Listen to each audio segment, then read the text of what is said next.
Hi ശ്രുതിയാണ് കേട്ടോ. അപ്പം നമ്മൾ ഇങ്ങനെ ഒരു വീഡിയോ ഒരിക്കലും എൻ്റെ ചാനലിൽ ചെയ്യേണ്ടി വരുമെന്ന് ഞാൻ വിചാരിച്ചതല്ല. പക്ഷെ നമുക്ക് ചെയ്യേണ്ടി വന്നു. ഞാൻ കേൾക്കാൻ സമയമുള്ളവരും അതല്ലെങ്കിൽ നമ്മളുടെ പ്രശ്നം എന്താണെന്ന് അറിയാൻ താല്പര്യമുള്ളവരും പലരും ഒരു നെഗറ്റീവ് കമൻറ്റ് കുറച്ച് നാളായിട്ട് നമ്മുടെ ചാനലിൽ കാണുന്നുണ്ടാവും. അപ്പോൾ ആ കമൻറ്റിനെതിരെയുള്ളൊരു റിയാക്ഷൻ ആണ് കേട്ടോ ഞാനിന്ന് ചെയ്യുന്നത്.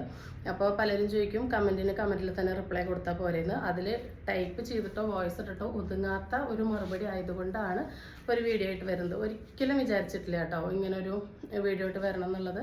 ഞാൻ യൂട്യൂബിൽ 2.5 വർഷത്തിന് മേലെയായി ചാനൽ തുടങ്ങിയിട്ട്. നമ്മളിപ്പോൾ ഷോപ്പ് ഇട്ടിട്ടും ഒരു 5 മാസമായി. നിങ്ങൾക്ക് ഓരോരുത്തരും നമുക്ക് മെസ്സേജ് അയക്കുമ്പോൾ നിങ്ങൾക്കൊരു വെൽക്കം മെസ്സേജ് വരും. അതിൽ നമ്മളുടെ കാര്യങ്ങളെല്ലാം തന്നെ നമ്മൾ കൊടുത്തിട്ടുണ്ട്. അതായത് പാഴ്സൽ ഓപ്പണിംഗ് വീഡിയോ മസ്റ്റ് ആണെന്നുള്ളതും അതുപോലെ പേയ്മെൻറ്റ് ചെയ്താലേ ഓർഡർ കൺഫേം ആവുള്ളൂ എന്നുള്ള ഡീറ്റെയിൽസൊക്കെ കൊടുത്തിട്ടുണ്ട്. അത് മാത്രമല്ല നമ്മളുടെ ഷോപ്പിൻ്റെ ലൊക്കേഷനും നമ്മളതിൽ കൊടുത്തിട്ടുണ്ട്. അപ്പോൾ എല്ലാ രീതിയിലും ലൈസൻസൊക്കെ എടുത്ത് വളരെ മാന്യമായിട്ട് പോകുന്ന ഒരു ചാനലും ഒരു ഷോപ്പുമാണ് നമ്മുടേത്. തൃശ്ശൂർ ജില്ലയിലെ എരുമപ്പെട്ടിയിലാണ് ലൊക്കേറ്റ് ചെയ്യുന്നത്. അപ്പോൾ ഒരുപാട് പേരോട് വന്ന് പർച്ചേസ് ചെയ്യാറുണ്ട്. ഓൺലൈനിൽ നമുക്ക് ഒരു 7,000 എബോവ് കസ്റ്റമേഴ്സ് ഉണ്ട്. നമുക്ക് ഒരുപാട് ചാനൽ തുടങ്ങിയപ്പോൾ തൊട്ടുള്ള റെഗുലർ കസ്റ്റമേഴ്സ് നമുക്ക് ഉണ്ട്. അപ്പോൾ നമ്മൾ എല്ലാവരോടും ഞാൻ ഓൺലൈനിൽ ഓർഡർ എടുക്കൽ ഞാൻ തന്നെയാണ് മാക്സിമം ചെയ്യാറ്. അപ്പോൾ നിങ്ങൾക്ക് എന്ത് കംപ്ലയിൻറ്റോ പരാതിയോ എന്തെങ്കിലും അഭിപ്രായങ്ങൾ ഉണ്ടെങ്കിൽ ഞാൻ തന്നെയാണ് അത് കേൾക്കാറ്. ഞാൻ തന്നെയാണ് നേരിട്ട് പരിഹാരവും ചെയ്യാറ്. അപ്പോൾ പാഴ്സൽ ഓപ്പണിംഗ് വീഡിയോ എടുത്തിട്ടാണ് നമുക്കൊരു ഐറ്റം റിട്ടേൺ ചെയ്യാനായിട്ട് പറ്റുള്ളൂ. അപ്പോൾ ഒരു കസ്റ്റമർ നമ്മുടെ അടുത്ത് നമ്മൾ പിൻടെക്സ് ഉള്ള യെല്ലോ വർക്ക് വരുന്ന ഒരു ഐറ്റം 779 നമ്മൾ വീഡിയോ ഇട്ടിട്ടുണ്ടായിരുന്നു. ആ കസ്റ്റമറിന് അത് ഓർഡർ ചെയ്യണ സമയത്ത് ക്യാഷ് ഇല്ല പറഞ്ഞു. ഞാൻ ക്യാഷ് ഇടാതെ ഓർഡർ ആർക്കും മാറ്റി വെക്കാറില്ല. കാരണം ഒരുപാട് തവണ പറ്റിക്കപ്പെട്ടിട്ടുണ്ട്. ഞാൻ കുറച്ച് കഴിഞ്ഞ് ഇടാൻ ചേച്ചി, അല്ലെങ്കിൽ മേഡം എന്തായാലും മാറ്റി വയ്ക്കൂ, അല്ലെങ്കിൽ ഒന്ന് മാറ്റി വയ്ക്കൂ, ഒരു ഐറ്റം അല്ലേ എന്നൊക്കെ പറയുമ്പോൾ അവർക്കത് ഇടാൻ ആഗ്രഹം കൊണ്ടല്ലേ എന്ന് കരുതിയിട്ട് മാറ്റി വെച്ച് ഒരുപാട് തവണ എൻ്റെ ബിസിനസ്സിനെ ബാധിച്ചിട്ടുണ്ട്. അങ്ങനെ നിങ്ങൾ വിചാരിക്കും ഞാനൊരാളാണല്ലോ മാറ്റി വയ്ക്കാൻ പറയുന്നത്. പക്ഷെ ഒരു വീഡിയോ ഇട്ട് കഴിഞ്ഞാൽ എല്ലാവരും അങ്ങനെ മാറ്റി വയ്ക്കാൻ വന്ന് പറഞ്ഞുള്ള അവസ്ഥ എന്തായിരിക്കും? അപ്പോൾ നമ്മൾ പോകെ അതങ്ങനെ ചെയ്യാതെ, കാരണം നമുക്ക് ബിസിനസ് ഡെയിലി റൺ ചെയ്യണമെങ്കിൽ നമ്മൾ ഇറക്കുന്ന ഐറ്റംസ് ഡെയിലി സെയിലായി പോകണമല്ലോ. അപ്പോൾ നമ്മളത് ചെയ്യാറില്ല. മാക്സിമം ഓർഡർ കൺഫേം ആയി പേയ്മെൻറ്റ് ചെയ്താൽ മാത്രമേ കൺഫേം ആവുള്ളൂ എന്ന് പറഞ്ഞു. അപ്പോൾ 2 ഐറ്റം ചോദിച്ചാൽ ഒരു ഐറ്റത്തിനുള്ള ക്യാഷ് ഇട്ട് തന്നിട്ട് പറഞ്ഞു ഒരു ഐറ്റം എന്തായാലും വേണം, ഞാൻ 2 മണിക്കൂറിനുള്ളിൽ പേയ്മെൻറ്റ് ചെയ്യാമെന്ന് പറഞ്ഞു. അപ്പോൾ ഉണ്ടെങ്കിൽ തന്നാൽ മതിയെന്നും പറഞ്ഞു. പറ്റുകയാണെങ്കിൽ എന്തായാലും എടുത്ത് വെക്കുമെന്നും പറഞ്ഞു. ഓക്കെ, ആൾ കുറച്ച് കഴിഞ്ഞ് പറഞ്ഞ സമയത്ത് തന്നെ ആൾ പേയ്മെൻറ്റ് ചെയ്തു. നമ്മൾ പറഞ്ഞ സമയത്ത് തന്നെ അവിടുന്ന് ഡിസ്പാച്ച് ചെയ്തു. ആൾക്ക് ഐറ്റം തലേ ദിവസം കിട്ടി. ആൾ ഓപ്പൺ ചെയ്തു. ആൾ അതിനൊരു പ്രശ്നം കണ്ടിട്ടില്ല. ആളത് വാഷ് ചെയ്തു. എന്നിട്ട് ആൾക്ക് അതിനൊരു പ്രശ്നം കണ്ടില്ല. വാഷ് ചെയ്ത് ഇട്ടപ്പോൾ ഇങ്ങനെ ഒരു ഏലൈൻ ടോപ്പാണ് വന്നിട്ടുള്ളത്. താഴത്ത് ഇങ്ങനെ ചെറിയൊരു ഭാഗത്തിൽ നിന്ന് സ്ലിറ്റ് കൊടുത്തിട്ടുണ്ട്. ആ സ്ലിറ്റിൻ്റെ മേലെ ഇത്ര ഒരു നീളത്തിൽ, ഒരു വിരലിൻ്റെ നീളത്തിൽ സ്റ്റിച്ച് വിട്ടിട്ടുണ്ടായിരുന്നു എന്നാണ് ആൾ അവകാശപ്പെടുന്നത്. അപ്പം ഞാൻ പറഞ്ഞത് നമ്മളുടെ ഓൺ പ്രൊഡക്ഷൻ ഐറ്റമാണ്. അപ്പോൾ നമ്മൾ അയൺ ചെയ്യുമ്പോഴോ ഏതെങ്കിലും ഒരു സമയത്ത് അല്ലെങ്കിൽ ഞാൻ പാക്ക് ചെയ്യുമ്പോഴോ അത് കാണുമായിരുന്നു. പക്ഷേ ഞാൻ കണ്ടിട്ടില്ല. അതുകൊണ്ട് പാഴ്സൽ ഓപ്പണിംഗ് വീഡിയോ ഒന്ന് അയക്കാൻ പറഞ്ഞു. അപ്പോൾ ആൾ പറഞ്ഞു ഞാൻ പാഴ്സൽ വീഡിയോ എടുത്ത് വെച്ചിട്ടില്ല, ഞാൻ ഇങ്ങനൊരു കംപ്ലയിൻറ്റ് വരുമെന്ന് വിചാരിച്ചില്ല, അതുകൊണ്ട് പാഴ്സൽ ഓപ്പണിംഗ് വീഡിയോ എടുത്ത് വെച്ചില്ല പറഞ്ഞു.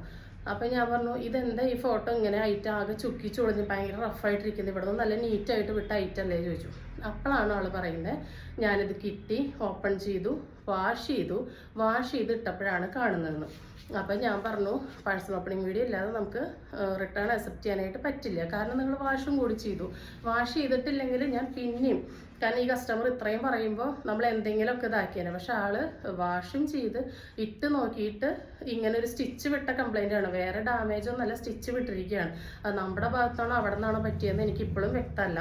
അപ്പം ഞാൻ പറഞ്ഞു ഇതിപ്പോൾ ഞങ്ങളുടെ ഭാഗത്തു നിന്നാണെന്ന് എനിക്ക് ഉറപ്പില്ല, പക്ഷെ മനുഷ്യന്മാരാണ്, തെറ്റ് പറ്റാം എന്നുള്ളത് കൊണ്ട് ഇതിപ്പോൾ സ്റ്റിച്ച് ചെയ്യാൻ ഒരു 10 രൂപ വരുള്ളൂ, ഒരു വിരലിൻ്റെ നീളത്തിലേ ഉള്ളൂ, വേണമെങ്കിൽ 20 റുപ്പീസ് റീഫണ്ട് ഇട്ട് തരാം. കാരണം എനിക്ക് അതും ചെയ്യേണ്ട ആവശ്യമില്ല കേട്ടോ. നമ്മുടെ ഭാഗത്ത് തെറ്റുണ്ടെന്ന് എനിക്ക് തോന്നിയിട്ടില്ല. അതും ചെയ്യേണ്ട യാതൊരുവിധ ആവശ്യമില്ല. എങ്കിലും ഞാൻ എൻ്റെ ഒരു മര്യാദയ്ക്ക് എൻ്റെ അടുത്തുനിന്ന് ഒരു സാധനം വാങ്ങിച്ചിട്ടൊരു കസ്റ്റമറിന് ബുദ്ധിമുട്ട് വരണ്ടെന്ന് കരുതിയിട്ട് അങ്ങനെ പറഞ്ഞു. പക്ഷേ ആ കസ്റ്റമർ പിന്നെ കംപ്ലീറ്റ് നമ്മളെ എന്താ പറയുക, ഇങ്ങനെ മാനസികമായിട്ട് വിഷമിപ്പിക്കുന്ന തരത്തിൽ ഇങ്ങനെ മെസ്സേജ് അയച്ചുകൊണ്ടിരിക്കുകയാണ് കേട്ടോ. ഞാൻ ലാസ്റ്റ് പറഞ്ഞു ഞാനൊരു ആസ്മ പേഷ്യൻ്റാണ്. കാരണം എനിക്ക് ഇങ്ങനെ ചുമച്ചിട്ട് ഇങ്ങനെ വലിവ് വരണ പ്രശ്നമുണ്ട്. 2 നേരം മെഷീൻ നെബിലൈസ് ചെയ്ത് കൊണ്ടു നടന്നിട്ടാണ് ഞാൻ എൻ്റെ കാര്യങ്ങൾ ചെയ്യുന്നത്. നമ്മൾ ചാനലിൽ ഒരു റീച്ച് കിട്ടാനോ അല്ലെങ്കിൽ എന്തിനെങ്കിലും വേണ്ടിയിട്ട് നമ്മളത് ഇതുവരെ ചാനലിൽ പറയുമോ അല്ലെങ്കിൽ ഒന്നും നമ്മൾ ചെയ്തിട്ടില്ല. അപ്പോൾ ഓട്ടോമാറ്റിക്കലി നമുക്ക് ഇങ്ങനെ ഒരു ആസ്മയുടെ പ്രശ്നമൊക്കെ ഉള്ളപ്പോൾ നമുക്ക് ഇങ്ങനെ വല്ലാതെ മാനസികമായിട്ട് വിഷമം വരുമ്പോൾ നമുക്ക് ആ ശ്വാസം ഇങ്ങനെ എടുക്കാനായിട്ട് ഇങ്ങനെ ഒരു ബുദ്ധിമുട്ട് വരും. അതുപോലെ നമ്മൾ കരയൊക്കെ ചെയ്ത് കഴിഞ്ഞാൽ എനിക്ക് വല്ലാത്ത പ്രശ്നം വരാറുണ്ട്. നമ്മളപ്പോൾ അങ്ങനെ ഒരു കാര്യം പറഞ്ഞിട്ട് നിങ്ങളുടെ സെന്റിമെന്റ്സ് കിട്ടാൻ വേണ്ടി ചാനലിൽ അങ്ങനെ പറയുകയോ അല്ലെങ്കിൽ അങ്ങനെ ഒരു പബ്ലിസിറ്റി നേടാൻ നോക്കുകയോ ഒന്നും നമ്മൾ ചെയ്തിട്ടില്ല. അപ്പോൾ ഈ കസ്റ്റമറുടെ അടുത്ത് മാന്യമായി നമ്മൾ പറഞ്ഞു, റിട്ടേൺ എന്തായാലും അക്സെപ്റ്റ് ചെയ്യാൻ പറ്റില്ല എന്ന് പറഞ്ഞു. ഞാൻ പറഞ്ഞു, ഇനി എനിക്ക് മാനസികമായിട്ട് ഇത്രയും ടെൻഷൻ എടുക്കാൻ വയ്യ, അങ്ങനെ ഉണ്ടെങ്കിൽ എനിക്കും എൻ്റെ വീട്ടുകാർക്കാണ് പോകുന്നത്, കാരണം ഇത്രയും ടെൻഷൻ അടിച്ചിട്ട്. അപ്പം ഞാൻ ഇനി ഇതിൽ ഇതാക്കണില്ല എന്ന് പറഞ്ഞിട്ട് ഒരു കെട്ടിപ്പിടിക്കണ ഇമോജിയൊക്കെ ആ കസ്റ്റമർക്ക് അയച്ചു കൊടുത്തിട്ട് നമ്മൾ ആ ചാറ്റ് അവിടെ ക്ലോസ് ചെയ്തതാണ്. അത് കഴിഞ്ഞിട്ട് ഈ കസ്റ്റമർ നമ്മളുടെ ചാനലിൻ്റെ അടിയിൽ വന്നിട്ട് ഇവർ ഫ്രോഡാണ് അങ്ങനെയൊക്കെ പറഞ്ഞിട്ട് മെസ്സേജുകൾ ഇട്ട് തുടങ്ങി. ആ കമൻറ്റുകളുടെ ഒക്കെ സ്ക്രീൻഷോട്ട് ഞാൻ എടുത്ത് വെച്ചിട്ടുണ്ട്, ഞാനിവിടെ സൈഡിൽ കൊടുക്കാം കേട്ടോ. അപ്പോൾ അങ്ങനെ ഇട്ട് തുടങ്ങി. ഞാനത് റിമൂവ് ചെയ്തു. കാരണം പലരും ഇത് വന്ന് വായിക്കുമ്പോൾ പുതിയതായിട്ട് കാണുന്ന ഒരാളെന്താ വിചാരിക്കും, ഇപ്പോൾ ഒരുപാട് ഫ്രോഡ് ഓൺലൈനിൽ നടക്കുന്നുണ്ട് പൈസ വാങ്ങിച്ചിട്ട് അയച്ചിട്ട് ഇട്ട് കൊടുക്കാതെ. അപ്പോൾ എന്താ വിചാരിക്കുക, നമ്മൾ അതിൽപ്പെട്ട ഒരാളാണെന്നല്ലേ വിചാരിക്കുക. ഞാൻ 2.5 വർഷമായിട്ട് മുഖം കാണിച്ച് നമ്മളുടെ ലൊക്കേഷനും കൊടുത്ത് എല്ലാം പറഞ്ഞിട്ട് ചെയ്യുന്ന ഒരാളാണ്. അപ്പം ഞാനങ്ങനെ ഫ്രോഡാണെങ്കിൽ എനിക്കതങ്ങനെ വന്ന് ചെയ്യാൻ പറ്റുമോ? അതൊന്നാമത്തെ കാര്യം. രണ്ടാമത്തെ കാര്യം, ഇന്നേ വരെ ഈ ഒരു 2-3 വർഷത്തിൽ എൻ്റെ കയ്യിൽ നിന്ന് ഐറ്റം വാങ്ങിയിട്ട് ഐറ്റമോ അതല്ലെങ്കിൽ ഐറ്റം സോൾഡ് ഔട്ട് അതിൻ്റെ ക്യാഷോ റീഫണ്ട് കിട്ടാത്ത ഏതെങ്കിലും ഒരാളുണ്ടെങ്കിൽ, ഞാൻ പബ്ലിക്കായിട്ട് വെല്ലുവിളിക്കുകയാണ്, ഏതെങ്കിലും ഒരാളുണ്ടെങ്കിൽ നിങ്ങൾക്ക് മുന്നോട്ട് വരാവുന്നതാണ് കേട്ടോ. ഈ ഒരു കസ്റ്റമർ ഒഴികെ വേറെ ആർക്ക് വേണമെങ്കിലും മുന്നോട്ട് വരാവുന്നതാണ്. പറയുമ്പോൾ വിത്ത് പ്രൂഫ് അടക്കമാണ് കേട്ടോ. അപ്പോൾ നമ്മൾ ഒരാളുടെ പോലും 1 രൂപ പോലും വെറുതെ വാങ്ങിച്ചു വെക്കേണ്ട ആവശ്യമില്ല. അത് കിട്ടിയാൽ തന്നെ നിലനിൽക്കില്ല എന്ന് പൂർണ്ണമായിട്ട് വിശ്വസിക്കുന്ന ആളാണ് ഞാൻ. അതുകൊണ്ട് തന്നെ നമ്മൾ ഒരാളുടെ പൈസ വെറുതെ എടുക്കാനോ നമ്മൾ പറഞ്ഞ് പറ്റിച്ച് നിങ്ങളുടെ നിന്ന് ഐറ്റത്തിന് കാശ് വാങ്ങി ചെയ്യാറില്ല. അതുപോലെ നമ്മൾ 280യുടെയും 290യുടെ ഒക്കെ ഫീഡിങ്ങും എന്താ പറയുക, നമ്മളുടെ ഫ്രോക്ക് നൈറ്റ് ഒക്കെ നമ്മൾ സെയിൽ ചെയ്തിട്ടുണ്ട്. അതൊക്കെ അന്ന് എല്ലാ ചാനലിലും റീച്ച് ആവും. ആ ഒരു ഐറ്റം വന്നു തുടങ്ങുമ്പോൾ 399 ഒക്കെ പ്രൈസ് ഉള്ളപ്പോൾ ഞാനത് 280ക്കും 299 വരെ കൊടുത്തിട്ടുണ്ട്. കാരണം ഒരു സ്റ്റിച്ചേ ഉണ്ടായിരിക്കുള്ളൂ. അപ്പോൾ ഒരു സ്റ്റിച്ചും കൂടെ ഒക്കെ നിങ്ങൾക്ക് അതിൽ കൊടുക്കണമല്ലോ. എന്നിട്ട് ഫ്രീ ഷിപ്പിങ്ങിനൊക്കെ കൊടുത്തിട്ടുണ്ട് ഐറ്റംസ്. നമ്മൾ എന്ത് കാര്യം ഉണ്ടെങ്കിൽ അത് നിങ്ങൾക്ക് പറഞ്ഞിട്ടാണ് തരുന്നത്. അതുപോലെ ഷോള് 1 സൈഡ് ആണെങ്കിൽ അത് നിങ്ങളോട് പറഞ്ഞിട്ടാണ് തരുന്നത്. അതെല്ലാം അറിഞ്ഞിട്ടാണ് നിങ്ങൾ പർച്ചേസ് ചെയ്യുന്നത്. അപ്പോൾ അത്രയും നമ്മൾ എല്ലാ കാര്യങ്ങളും ക്ലിയർ ആക്കി വീഡിയോയിൽ പറഞ്ഞ് പോകുന്നുണ്ട്. എന്നിട്ടാണ് ഈ കസ്റ്റമർ ആ 1, 2, 3 കമൻറ്റ് ഇട്ടത് പോട്ടെ എന്ന് വിചാരിച്ചു റിമൂവ് ചെയ്തു. നമുക്ക് ആൾ ബ്ലോക്ക് ചെയ്യാനൊന്നും പറ്റില്ല. ആൾ റിമൂവ് ചെയ്തു, ഞാൻ മെസ്സേജ് റിമൂവ് ചെയ്തു, ഡിലീറ്റ് ചെയ്തു, ആൾ പിന്നീടും. അപ്പോൾ എനിക്ക് അവിടെ തന്നെ റിപ്ലൈ കൊടുക്കാം. പക്ഷേ ഇത്രയും വലിയൊരു മറുപടി ഇതുപോലെ പറയാനായിട്ട് ഒരിക്കലും അതിൽ വോയിസോ അല്ലെങ്കിൽ മെസ്സേജ് നമുക്ക് ഇത്ര ലോങ് ആയിട്ട് ഇടാനായിട്ട് പറ്റില്ലല്ലോ. ഒരുവിധം നമുക്ക് നെഗറ്റീവ് കമൻറ്റ്സ് വരാറില്ല. വന്നാൽ തന്നെ നമ്മൾ മാക്സിമം അവിടെ തന്നെ എസ്സേ പോലെ റിപ്ലൈ കൊടുക്കാറുണ്ട്. പക്ഷെ ഇത് ആ എസ്സേയിലും നിൽക്കുന്നില്ല. അപ്പോൾ അതുകൊണ്ടാണ് ഞാനൊരു വീഡിയോ എഡിറ്റ് ചെയ്യാമെന്ന് കരുതിയത്. അപ്പോൾ അത് അവിടെ അവസാനിച്ചതാണ് കേട്ടോ. എന്നിട്ട് എനിക്ക് 2 ദിവസം മുന്നേ പോസ്റ്റ് ഓഫീസിൽ നിന്ന് കോൾ വന്നു, ആ ഐറ്റം റിട്ടേൺ വന്നു എന്ന് പറഞ്ഞിട്ട്. അപ്പോൾ നിങ്ങൾ തന്നെ പറയും, ഞാൻ എങ്ങനെയാണ് അത് സ്വീകരിക്കുക? ആ ഐറ്റം ഞാൻ എങ്ങനെയാണ് സ്വീകരിക്കുക? വാഷ് ചെയ്ത ഒരു ഐറ്റം ഞാൻ എങ്ങനെ സ്വീകരിക്കും? അപ്പം ഞാൻ പോസ്റ്റ് ഓഫീസിൽ പറഞ്ഞു എനിക്കത് അക്സെപ്റ്റ് ചെയ്യാൻ പറ്റില്ല പറഞ്ഞു. അത് അവർക്ക് തന്നെ തിരിച്ചുപോയി. ഇന്നലെ മുതൽ വേറൊരു ഐഡിയയിൽ നിന്ന് നിരന്തരമായിട്ട് മെസ്സേജുകൾ എന്ന് പറഞ്ഞു കഴിഞ്ഞാൽ ഒരു 8-9 നെഗറ്റീവ് കമൻറ്റ് ഞാൻ വായിച്ചു തരാം. അതായത് നെഗറ്റീവ് മെസ്സേജൊക്കെ ഡിലീറ്റ് ആക്കി വാട്സപ്പ് ബ്ലോക്ക് ആക്കും, ആരും വാങ്ങി പറ്റിക്കപ്പെടരുത്, പിന്നെ ചീറ്റിംഗ് ആണ്, റിട്ടേൺ സ്വീകരിക്കില്ല, ഫ്രോഡ്, ആരും പറ്റിക്കപ്പെടരുത്, പിന്നെ നെഗറ്റീവ് മെസ്സേജൊക്കെ ഡിലീറ്റ് ആക്കി വാട്സപ്പ് ബ്ലോക്ക് ആക്കും എന്ന് പറഞ്ഞിട്ടുണ്ട്. പിന്നെയുണ്ട് അവർക്ക് ടൈമില്ല ഓർഡർ എടുക്കാനല്ലാതെ, റിട്ടേൺ എടുക്കില്ല, എൻ്റെ ക്യാഷ് പോയി. പിന്നെ ഉണ്ടല്ലോ ഒരുപാടിട്ടുണ്ട്. Very bad behaviour, WhatsApp block ആക്കി റിട്ടേൺ സ്വീകരിക്കാതെ മുങ്ങുന്ന ടീമാണ്. നിങ്ങൾ ആലോചിക്കണം കേട്ടോ. ഞാൻ ഫുൾ ടൈം ഓൺലൈനിലിരുന്ന് എൻ്റെ ലിസ്റ്റിൽ ഞാൻ ഈ ആളല്ലാതെ വേറൊരാളെയും ബ്ലോക്ക് ചെയ്തിട്ടില്ല. ഇയാളെ ബ്ലോക്ക് ചെയ്തത് എന്താണെന്നറിയോ? തിങ്കളാഴ്ച ചൊവ്വാഴ്ച ഇയാളുടെ ഐറ്റം റിട്ടേൺ വന്നപ്പോൾ ഞാൻ പറഞ്ഞു റിട്ടേൺ സ്വീകരിക്കാൻ പറ്റില്ല, ഞങ്ങൾ ഷോപ്പിലില്ല, റിട്ടേൺ സ്വീകരിക്കാൻ പറ്റില്ല എന്ന് പറഞ്ഞു. എന്നിട്ട് ഞാൻ ആ ആളെ ബ്ലോക്ക് ചെയ്ത് വെച്ചു. കാരണം ആളിങ്ങനെ നിരന്തരമായിട്ട് മെസ്സേജ് അയച്ചുകൊണ്ടിരിക്കും. എനിക്ക് മാനസികമായിട്ട് നമ്മൾ ഒരു ബിസിനസ് റൺ ചെയ്യാന്ന് പറഞ്ഞാൽ എന്തൊക്കെ ടെൻഷൻ ഉണ്ടെന്ന് പറയാം. ഐറ്റം ഷോപ്പ് ചെയ്യാൻ, നമ്മളുടെ സ്റ്റാഫിൻ്റെ കാര്യം നോക്കണം, ഓൾറെഡി നമുക്ക് സ്റ്റിച്ചിങ് യൂണിറ്റ് റൺ ചെയ്യുന്നുണ്ട്, അതിൻ്റെ കാര്യങ്ങൾ നോക്കണം, ഓർഡർ എടുക്കണം, പാക്ക് ചെയ്യണം, അയക്കണം. അതിനിടയ്ക്ക് 2.5 വയസ്സുള്ള ചെറിയ കുട്ടീനെ ഷോപ്പിൽ കൊടുത്തിട്ടാണ് ഞാനും ഹസ്ബൻഡും ഇതൊക്കെ ഡീൽ ചെയ്യുന്നത്.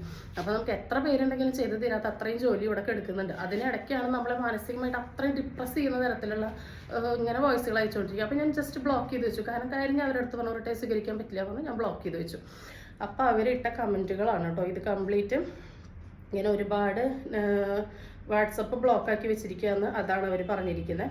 പിന്നെ ഞാൻ ചീറ്റിംഗ് ആണ്, ഞാൻ ഫ്രോഡാണ്. ഞാനൊരു കാര്യം പറയട്ടെ, ഞാനിത് എന്താ പറയുക, നിങ്ങളോട് എൻ്റെ സബ്സ്ക്രൈബേഴ്സിനോടും എൻ്റെ കസ്റ്റമേഴ്സിനോടും ഒരു അഭിപ്രായം ചോദിക്കാനാണ് ഞാൻ വന്നത്. ഈ ഒരു കാര്യത്തിനെതിരെ ഞാൻ ലീഗലി മൂവ് ചെയ്യണം. അതായത് എനിക്ക് 100% ലീഗലി മൂവ് ചെയ്യാനാണ് താല്പര്യം. കാരണം നമ്മളെ അത്രയും ഇത് പറഞ്ഞു കഴിഞ്ഞ ഒരു കാര്യം അവരുടെ ഭാഗത്ത് 100% തെറ്റുണ്ടായിട്ടും ഇനിയിപ്പോൾ സ്റ്റിച്ച് വിട്ടോ എന്നുള്ളത് എനിക്ക് ഉറപ്പില്ല കേട്ടോ. കാരണം നമ്മൾ ഡബിൾ ചെക്ക് ചെയ്ത് വിട്ടു. ഇനി മനുഷ്യന്മാരാണ് എന്തെങ്കിലും പറ്റിങ്ങലോ വെച്ചിട്ടാണ് നമ്മൾ സ്റ്റിച്ച് ചെയ്യാനുള്ള ക്യാഷ് കൊടുക്കാമെന്ന് പറഞ്ഞത്. അതും നമുക്ക് ഓപ്പണിംഗ് വീഡിയോ ഇല്ലാത്ത സ്ഥിതിക്ക് അക്സെപ്റ്റ് ചെയ്യേണ്ട കാര്യമില്ല. എങ്കിലും ഞാനതൊരു മാനുഷിക പരിഗണനയുടെ മേലെ ചെയ്തതാണ്. അപ്പോൾ അതും പറ്റാതെ ആയിട്ട് റിട്ടേൺ ചെയ്തിട്ട് ഞാനത് അക്സെപ്റ്റ് ചെയ്യാത്തതിന് ഇത്രയും ഞാൻ ഫ്രോഡാണ്, അതാണ് ഇതാണെന്നൊക്കെ പറഞ്ഞിട്ട് മെസ്സേജ് ഇടുമ്പോൾ ഈ ആൾക്കെതിരെ ഞാൻ ലീഗലി പോകണോ അതോ ഇതിങ്ങനെ അവസാനിപ്പിക്കണോ എന്ന് നിങ്ങളൊന്ന് കമൻറ്റ് ഇടണം കേട്ടോ എന്തായാലും. അപ്പം നിങ്ങളുടെ ഭൂരിഭാഗം കമൻറ്റിൽ ലീഗലി മൂവ് ചെയ്യണം എന്നാണെങ്കിൽ നമ്മൾ ഇന്ന് തന്നെ അതിന് വേണ്ട നടപടികൾ എടുക്കും. അതിൻ്റെ പ്രൂഫായിട്ട് ഞാൻ അടുത്ത വീഡിയോ ആയിട്ട് വരും കേട്ടോ. അപ്പം നിങ്ങൾക്ക് നിങ്ങളുടെ കമൻറ്റ് വ്യക്തമായിട്ട് പറയാം. പിന്നെ ഈ ഒരാളെ പേടിച്ചിട്ട് കമൻറ്റ് ബോക്സ് ഞാൻ ഓഫ് ചെയ്ത് വെക്കുക ഒന്നും ചെയ്തിട്ടില്ല. നമ്മളുടെ കമൻറ്റ് ബോക്സ് ഒക്കെ ഓൺ ആക്കിയിട്ടാണ് വെച്ചിരിക്കുന്നത്. നമ്മൾ 100% ജെനുവിൻ ആയതുകൊണ്ട് തന്നെയാണ് കേട്ടോ നമുക്ക് ഇവിടെ ഇങ്ങനെ നിൽക്കാൻ പറ്റുന്നത്. അത് മാത്രമല്ല, നമ്മൾ അങ്ങനെ ചീറ്റ് ചെയ്യുകയാണെങ്കിൽ ഈ 2.5 വർഷം നമുക്ക് ഇങ്ങനെ മുഖം കാണിച്ചിട്ട് ഇങ്ങനെ വീഡിയോ ചെയ്യുന്ന നമ്മുടെ ലൊക്കേഷൻ കൊടുക്കാനും പറ്റുമോ? നമുക്ക് നെഗറ്റീവ് ഇല്ല എന്ന് അത്രയും ഉറപ്പുള്ളത് കൊണ്ട് തന്നെയാണ്. എന്തെങ്കിലുമൊക്കെ പറ്റിയിട്ടുണ്ടെങ്കിൽ അത് നമ്മൾ കസ്റ്റമറെ സപ്പോർട്ട് ചെയ്തിട്ട് അത്രയും സഹായിച്ച് കാര്യങ്ങൾ ചെയ്തിട്ടുണ്ടെന്ന് അത്ര ഉറപ്പുള്ളത് കൊണ്ട് തന്നെയാണ് കേട്ടോ ഇവിടെ നമ്മൾ ധൈര്യമായിട്ട് കോൺഫിഡൻ്റ് ആയിട്ട് നിന്നിട്ട് ബിസിനസ് ചെയ്യുന്നത്. എൻ്റെ ബിസിനസ്സിൽ ഞാൻ 100% കോൺഫിഡൻ്റ് ആണ്. എനിക്കതിൽ യാതൊരുവിധ സംശയമില്ല. ഇന്നേ വരെ ആരുടെ 1 രൂപ പോലും വെറുതെ ഞാൻ വാങ്ങിച്ചു വെക്കുകയോ നോണ പറഞ്ഞ ഐറ്റം വിറ്റ് കാശ് വാങ്ങിച്ചു വെക്കുകയോ ചെയ്തിട്ടില്ല. 100% നിങ്ങളുടെ ഒപ്പം നിന്നിട്ട് മിനിമം പ്രോഫിറ്റ് എടുത്തിട്ട് തന്നെയാണ് നമ്മൾ ഏത് സാധനം സെയിൽ ചെയ്തിട്ടുള്ളത്. അപ്പം നിങ്ങൾക്ക് നിങ്ങളുടെ അഭിപ്രായങ്ങൾ പറയാം താഴെ. ഞാനിതിൽ ലീഗലി മൂവ് ചെയ്യണോ എന്താ വേണ്ടെന്നുള്ളതും കൂടി നിങ്ങളൊന്ന് പറയും. നിങ്ങളുടെ അഭിപ്രായം വ്യക്തമായിട്ട് കമൻറ്റിൽ രേഖപ്പെടുത്താം. ഈ ഒരു വ്യക്തി കമൻറ്റ് ഇട്ടെന്ന് കരുതിയിട്ട് ഞാൻ എൻ്റെ കമൻറ്റ് ബോക്സ് ഒന്നും ഓഫ് ചെയ്ത് വെച്ചിട്ടില്ല, ഇങ്ങോട്ട് ഓഫ് ചെയ്ത് വെക്കാനും പോകുന്നില്ല. അപ്പോൾ നിങ്ങൾക്ക് കമൻറ്റ് ഇടാം കേട്ടോ. വാഷ് ചെയ്ത ഐറ്റം റിട്ടേൺ സ്വീകരിക്കില്ല എന്ന് പറഞ്ഞിട്ട് കൂടി അവർ ആ ഐറ്റം റിട്ടേൺ ചെയ്തു, നമ്മളത് സ്വീകരിച്ചില്ല. അപ്പോൾ ആ കാശ് പോയതും എൻ്റെ കുഴപ്പമെന്നുള്ള രീതിക്കാണ് കമൻറ്റ് ഇട്ടിരിക്കുന്നത്. അതുപോലെ ഫ്രോഡാണ് അങ്ങനെയുള്ള കാര്യങ്ങളൊക്കെ നിങ്ങൾ ഇടുമ്പോൾ ഇവർ ഫേക്ക് ആണെന്നൊക്കെ പറയുമ്പോൾ നിങ്ങൾ ആലോചിക്കണം. പുതിയതായിട്ട് വന്ന് കാണുന്നവർ വിചാരിക്കും നമ്മൾ ജെനുവിൻ അല്ലാന്ന്. പക്ഷെ നമ്മൾ ഇത്രയും വർഷമായിട്ട് ഇവിടെ ജെനുവിൻ ആയിട്ടുള്ളതാണ്. അപ്പോൾ ഇനിയുള്ള കമൻസ് ഒന്നും ഈ നെഗറ്റീവ് ഈ വ്യക്തിയുടെ വന്നു കഴിഞ്ഞാൽ ഞാൻ റിമൂവ് ചെയ്യില്ല കേട്ടോ. കാരണം ഇത്ര നാളത്തെ ഞാൻ റിമൂവ് ചെയ്തത് എന്തിനാന്ന് വെച്ച് കഴിഞ്ഞാൽ അത് ഞാൻ അതിനെക്കുറിച്ചൊരു വീഡിയോ ചെയ്യാതിരിക്കുന്നിടത്തോളം ആ വീഡിയോ കാണുന്നവരെല്ലാവരും തെറ്റിദ്ധരിക്കും. വാങ്ങുന്നവർക്ക് കുഴപ്പമില്ല, അവർക്ക് അറിയാം നമ്മളതിനെ. പക്ഷെ പുതിയതായിട്ട് ആ വീഡിയോ കാണുന്നവർ എന്തായാലും ഇത് എന്താ പറയുക ഫ്രോഡാണെന്ന് കരുതിയിട്ട് തെറ്റിദ്ധരിച്ച് നമ്മുടെ നിന്ന് പർച്ചേസ് ചെയ്തിരിക്കുക. നമ്മുടെ ബിസിനസ്സിനെ ബാധിക്കുന്ന കാര്യമാണ്. അപ്പം നമ്മളുടെ എതിരെ ഇത്രയും ഒരു മിസ്ലീഡിങ് കൊടുത്ത ഈ ഒരു വ്യക്തിക്കെതിരെ മാനനഷ്ടത്തിനും കൂടിയും കേസ് കൊടുക്കണം എന്നുള്ള ആലോചനയിലാണ് കേട്ടോ ഞാൻ. അതായത് ഈ ഒരു വല്ലാത്ത സൈബർ ബുള്ളിങ് ആണ് അവർ ചെയ്തുകൊണ്ടിരിക്കുന്നത്. അപ്പോൾ 2-3 വകുപ്പായിട്ട് അവർക്കെതിരെ ലീഗലി മൂവ് ചെയ്യണോ അതോ ഈ ഒരു കമൻറ്റിനെതിരെ ഇവിടെ ഇതിങ്ങനെ പറഞ്ഞു പോയാൽ മതിയോ എന്താ വേണ്ടെന്നുള്ളത് നിങ്ങൾ വ്യക്തമായിട്ട് എനിക്ക് റിപ്ലൈ തരണം കേട്ടോ. കമൻറ്റിലൂടെ നമ്മൾ ലീഗലി പോകണോ വേണ്ടോ എന്നുള്ളത് തീരുമാനിക്കണം. കാരണം 1-2 ആഴ്ചയായി ഞാൻ ഈ കസ്റ്റമറിനെ വേണ്ടാന്ന് വെച്ചിട്ട് വിടുന്നു. പക്ഷെ അവർ ഒരു തരത്തിലും നമ്മളോട് അടുക്കുന്നില്ല. കാരണം പിന്നെയും എന്നാൽ നമ്മളോട് നേരിട്ട് പറയുകയാണെങ്കിൽ കുഴപ്പമില്ല. പക്ഷെ പബ്ലിക്കിൽ വന്നിട്ട് നമ്മളോട് മാന്യമായിട്ട് പറഞ്ഞിട്ട് പബ്ലിക്കിൽ പോയിട്ട് പല ഐഡിയിൽ നിന്നും ഫ്രോഡാണ്, ഇവർ ബ്ലോക്കാക്കും, ഇവർ ചീറ്റിംഗ് ആണ്, ആളുടെ പൈസ പോയി അങ്ങനെയൊക്കെ പറയുമ്പോൾ എന്താ മെസ്സേജ് വായിക്കുന്നത് കമൻറ്റ് വായിക്കുന്നവർ വിചാരിക്കുക നമ്മൾ അവരുടെ പൈസ വാങ്ങിച്ച് പറ്റിച്ചിരിക്കുക എന്നുള്ളതല്ലേ. അപ്പോൾ നിങ്ങൾ എന്താ വേണ്ടതെന്നുള്ളതൊന്ന് കമൻറ്റ് ചെയ്യണം കേട്ടോ. നമ്മളുടെ ബിസിനസ്സിനെ ബാധിക്കുന്ന അത്രയും വലിയ നെഗറ്റീവ് കമൻറ്റുകളാണ് അവർ ഇട്ടിട്ടുള്ളത്.